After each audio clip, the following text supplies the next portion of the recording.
John Arias é jogador do Palmeiras, informação que acabou de sair no Globoesporte.com. Basta apenas assinar o contrato, a gente vai falar nesse vídeo de hoje, em menos de 5 minutos, todos os detalhes dessa negociação, o valor que foi pago, a situação do Fluminense. A situação só aconteceu porque o Fluminense resolveu não entrar na jogada, a gente vai dar detalhes. Vamos falar também sobre a situação do Fluminense, de como fica essa situação em relação ao John Arias.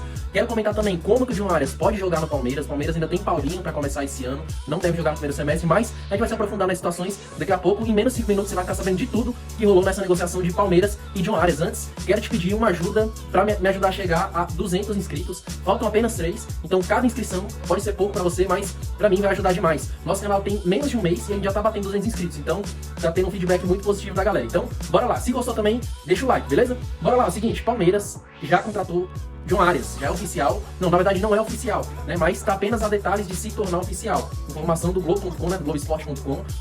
Palmeiras fechando essa contratação aí na casa dos 25 milhões de euros. Muito dinheiro para um jogador de 28 anos, mas aparentemente essa vai ser a toada do mercado, né? O Lucas Paquetá, contratado por 42 milhões de euros, com 28 anos. Gerson, contratado por 27 milhões até então, a maior contratação da história, com 29 anos. E agora John Arias, com 28 anos, contratado por 25 milhões de euros. Na minha concepção, se o time tem dinheiro, como tem o Palmeiras, como tem o Flamengo, pode ir com o Cruzeiro também, né? Pode fazer esse tipo de contratação tranquilo, numa boa, né? Mas já para os concorrentes que precisam ter capital de giro, precisa contratar um jogador jovem por pouco dinheiro e vender por muito dinheiro, é uma negociação arriscada. Na minha concepção, se um time que não seja dessas potências, né? Quando eu falo no geral, eu tô excluindo Flamengo, Cruzeiro e Palmeiras, porque todos os outros times precisam de capital de giro, precisam ser sustentáveis. E para um time ser sustentável, ele precisa de dinheiro com transferências. Então, um time não pode se dar o luxo de pagar mais de 25 milhões de euros num jogador que tem lá seus 29 anos que não vai ter poder de revenda. A gente tem como exemplo o Danilo do Botafogo, que tem 23, 24 anos, e ele foi contratado por 20, né? Então ele tem um alto potencial de revenda e provavelmente ele vai ser vendido,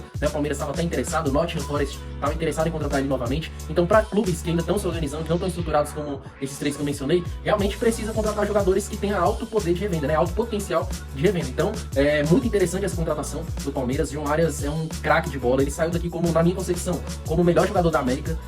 Naquele Mundial, ele foi, pra mim, ele foi o melhor jogador brasileiro não, de time brasileiro, que jogou naquele Mundial de Clubes, né? Ele jogou demais, conseguiu botar o Fluminense nas semifinais, pra quem não se lembra. Então o Palmeiras acerta na mosca, né? Inclusive o John Arias, ele tinha uma cláusula contratual de que 50% do salário dele seria diminuído caso o clube fosse pra Championship, né? Que é a segunda divisão do campeonato inglês.